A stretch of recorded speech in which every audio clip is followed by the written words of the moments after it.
구독자 1000명만 돼도 좋겠다. 10,000명만 돼도 돈 좀 벌겠지? 구독자 10만 명 되면 돈 많이 버나요? 원하는 건 사실 없어요. 딱 10만이 된다고 많이 버는 건 아니죠. 10만이라도 돈을 많이 못 벌 수도 있고 뭐 1만이라도 돈을 많이 벌 수 있고 이거 좀 상대적인 것 같아요. 현실적으로 말씀드릴게요. 유튜브 몇십만 명 돼도 한 달에 100만 원도 못 버는 분들 너무 많아요. 여러분들은 유튜브를 왜 하고 싶으신가요? 제가 컨설팅 코칭을 하면서 가장 많이 들었던 말이 이겁니다. 선한 영향력을 가지고 싶어요. 유명해지고 싶어요. 저도 유튜브를 처음 시작할 때 똑같이 그렇게 생각을 했었어요. 그래서 뭐 엄청 삽질도 많이 했었는데 물론 영향력이 목적이 될 수 있어요. 근데 그 전에 정말 중요한 한 가지가 빠져 있습니다. 바로 어떤 사람을 모아서 영향력을 만들지예요. 그냥 구독자만 많으면 되는 거 아니야? 광고 받고? 그게 왜 중요한데? 이렇게 생각하셨죠. 근데 제가 1000개 넘는 콘텐츠를 만들면서 얼마나 많은 시행착오를 겪고 실패를 했겠어요. 그 과정에서 알게 된 건 지금 이걸 모르면 유튜브를 키우는 것도 어렵고 정말 운 좋게 떡상한다고 하더라도 수익으로 연결되기가 정말 어려울 거예요. 그래서 몇만 몇십만이 되더라도 유튜브를 포기하게 되는 거죠. 지속 가능함이 없으니까. 그렇게 되지 않기 위해서 뭐부터 지금 해야 되는지 구체적으로 제가 말씀드릴게요. 바로 가시죠.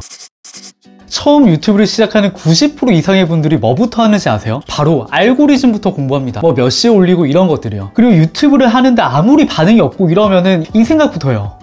이거 알고리즘 탓인데? 저도 사실 그랬어요. 조회수 안 나오면 알고리즘 꼬였네, 망했네, 막 이렇게요. 물론 유튜브 콘텐츠를 만드는데 유튜브 알고리즘을 이해하는 건 너무나도 중요합니다. 결국에 내 콘텐츠가 퍼져야 되니까요. 근데 그것보다 중요한 한 가지가 있었습니다. 바로 내가 어떤 사람들의 어떤 문제를 해결해 줄 수 있는지에 대한 고민이에요. 다시 말해서 내가 어떤 도움을 줄 수 있는지를 아는 거예요. 슈퍼팬에서는 이런 말이 나옵니다. 성공한 브랜드를 만드는 일은 곧 사람들의 문제를 해결하는 일이다. 사실 여러분들도 느끼시겠지만 우리는 다른 사람한테 관심이 없습니다. 근데 얼마나 바쁘고 정신없든지 간에 대부분의 사람들은 본인이 해결하고 싶어하는 문제가 있어요. 근데 그 문제를 내가 해결해 줄 수 있다면 어떻게 될까요?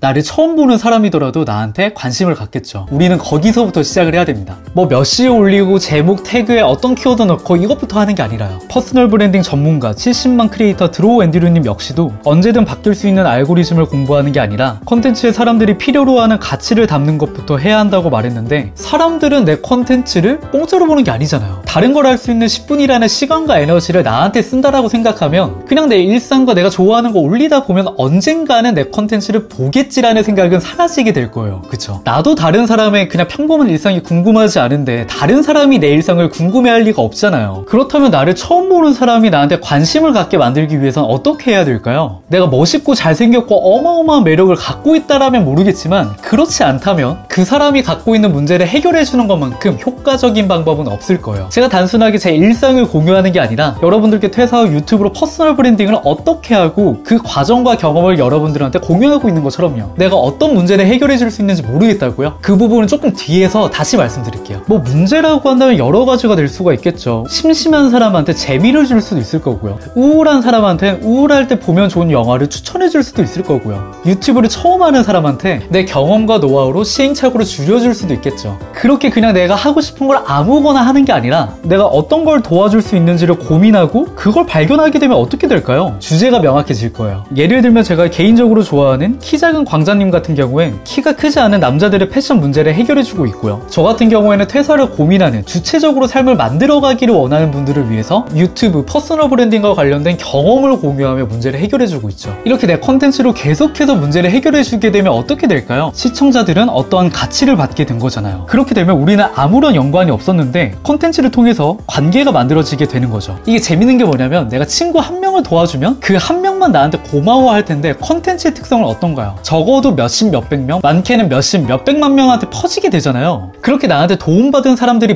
많아지면서 신뢰가 쌓이고 구독자가 올라가게 되는 거죠. 그렇게 되면 내가 이 분야에서 인지도 있는 어느 정도 전문성이 있는 사람으로 포지셔닝이 되게 됩니다. 아마 머릿속에 떠오르는 분들이 있을 거예요. 그쵸? 빠르게 앞서가고 있는 사람들이 유튜브를 활용하는 비밀입니다. 그렇게 되면 강연, 클래스, 광고, 협업 등 정말 다양한 기회가 찾아올 수밖에 없는 거죠. 거기서 수익은 발생되게 됩니다.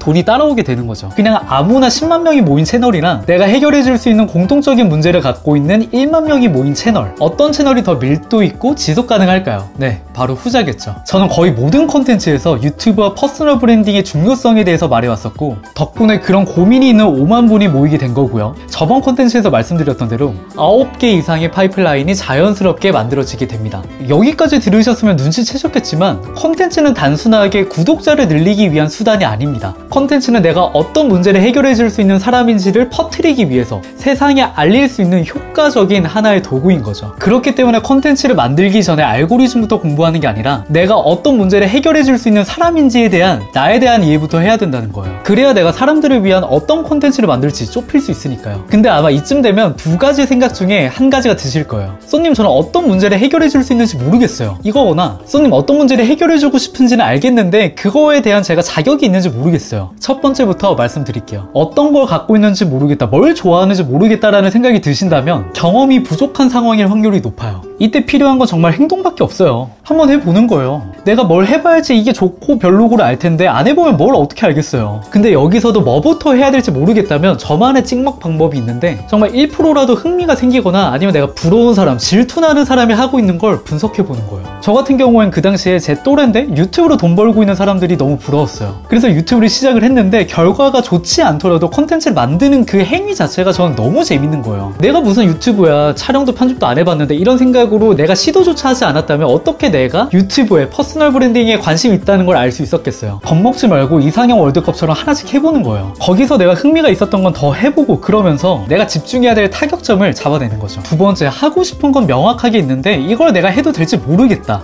현실적으로 말씀드리면 그 주제를 내가 정말로 하고 싶다면 내 실력을 키우면 돼요. 얼마 전에 컨설팅 한 분을 해드렸는데 그분의 고민은 이거였어요. 컨텐츠와 관련된 걸 사람들한테 알려주는 걸 하고 싶은데 내가 컨텐츠에 대한 성과가 없다, 어떡하냐. 대부분이 갖고 있는 고민이죠. 근데 내가 사람들의 문제를 해결해주기 위한 근거가 스스로 부족하다고 한다면 내가 그 근거를 만들기 위해서 시간과 에너지를 투자하면 돼요. 실력을 높이면 돼요.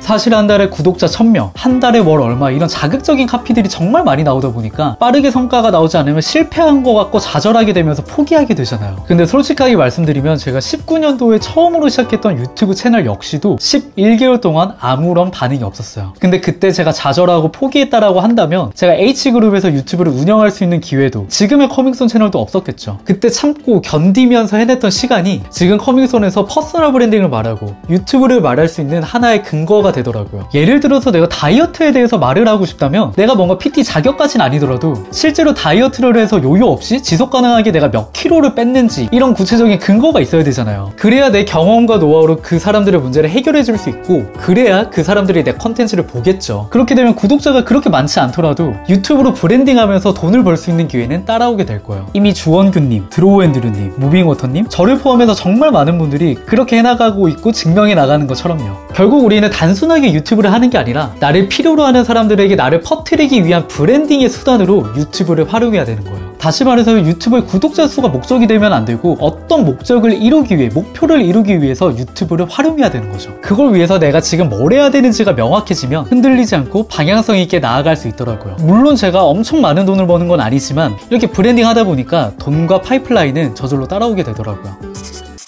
누군가는 이 컨텐츠를 보고 에이, 나는 늦었어, 이렇게 생각할 거고요. 누군가는 나 진짜 제대로 한번 시작해봐야겠다 라고 생각하실 수도 있어요. 근데 제가 경험해보니까 절대 늦은 때는 없더라고요. 19년도에 유튜브를 처음 시작한다고 했을 때도, 22년에 퇴사하고 유튜브 한다라고 했을 때도 주변에서 들려오는 소린 다 이거였어요.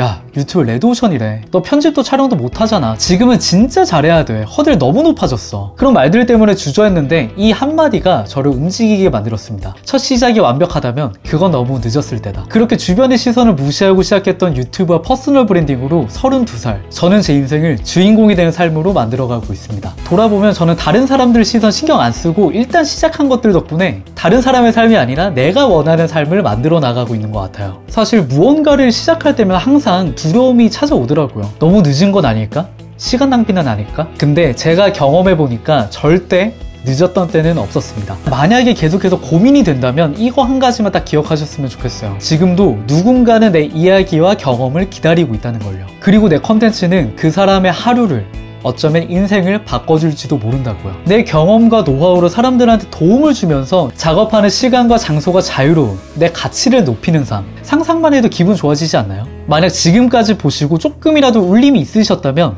지금 시작할 때입니다. 앞으로도 저는 유튜브로 퍼스널 브랜딩을 해나가면서 내 인생의 주인공이 되어가는 과정들을 다 공유 드릴 거예요. 그 과정에 함께하고 싶으신 분들은 구독과 좋아요 잊지 마시고요. 그리고 좀 더 진하게 유튜브와 퍼스널 브랜딩 내용이 필요하신 분들, 환경 설정이 필요하신 분들은 고정 댓글을 확인해 주시고요. 결국 그렇게 내가 주인공이 되는 시간이 커밍순. 일단 유튜브를 하면서 내가 어떻게 유튜브를 활용하느냐에 대한 명확한 플랜이 있어야지 되는 게 가장 중요하다고 생각을 해요. 그래서 내가 1만 명의 구독자가 있다고 해도 이 1만 명을 통해서 무엇을 하고 싶은지, 어떻게 수익화를 하고 싶은지에 대한 플랜이 있다면 이미 10만이 되기 전부터 돈을 많이 벌 수 있다고 생각을 하고요. 근데 아무리 구독자가 많아도 사실상 조회수 수익으로는 한계가 분명히 있잖아요. 분야에 따라 다르겠지만 10만이어도 그게 지속 가능한 컨텐츠가 아니고 또 수익화까지 연결이 안 돼 있다면 조회수 수익으로만 돈을 벌게 될 거고, 그 부분은 기복이 상당히 크겠죠. 거기서 많이 차이가 날 거라고 생각해요. 맞아요. 그래서 어떻게 보면 나래님도 취준생들의 문제를 해결해 주는 거잖아요. 저는 유튜브를 시작할 때 내가 어떤 사람의 어떤 문제를 해결해 줄 수 있는지에 대한 충분한 고민이 있었을 때 컨텐츠로 발휘가 되고, 컨텐츠를 통해서 누군가의 문제를 해결해 주다 보면은 그게 수익적으로 파이프라인이 만들어진다라고 생각하는데, 되어 있는 사람과 되어 있지 않은 사람의 차이가 좀 보이시나요, 주변에? 말씀해주신 부분을 동의를 하는 게, 저도 막 구독자 5만이고 이랬을 때 생각해보면 구독자가 5만 명인데도 유튜브에서 덕을 거의 못 봤어요. 뭐 거의 조회수 수익이라고 해봤자 뭐 2, 30만 원 정도밖에 안 되거든요. 근데 어떻게 하면은 이 유튜브로 나를 보는 사람들을, 그 사람들의 문제를 내가 더 해결해 줄 수 있을까, 이런 고민을 해봤을 때 이제 면접 챌린지 프로그램 같은 게 나온 거고요. 그때부터 또 수익이 더 많이 생긴 거고, 그리고 지금까지 수익이 계속 늘어나고 있는 형태예요.